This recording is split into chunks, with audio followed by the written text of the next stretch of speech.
Digitally একটা email writing তোমার যখন লেখার সময় আসে তখন তোমাকে মূলত 8টা স্টেপ ফলো করতে হয়। তুমি যাকে ইমেলটা লিখতে যাচ্ছ অর্থাৎ to that email address, the receiver's email address, and you are the sender, তুমি লিখছো, সুতরাং ফ্রম ইয়োর ইমেল আইডি, তোমার ইমেল আইডি দিতে হবে।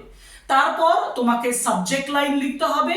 সাবজেক্ট লাইনের পরে নাম্বার 4 হচ্ছে greetings or salutation, number 5 opening sentence, number 6 body of the letter, number 7 হচ্ছে ক্লোজিং লাইনস এবং নাম্বার 8 এর সিগনেচার অর ইয়োর আইডেন্টিটি সেটা উল্লেখ করতে হবে। এবং ফাইনালি এবং স্টেপ 9 এ তোমাকে অ্যাটাচমেন্ট হিসাবে ডকুমেন্ট শো করতে হবে।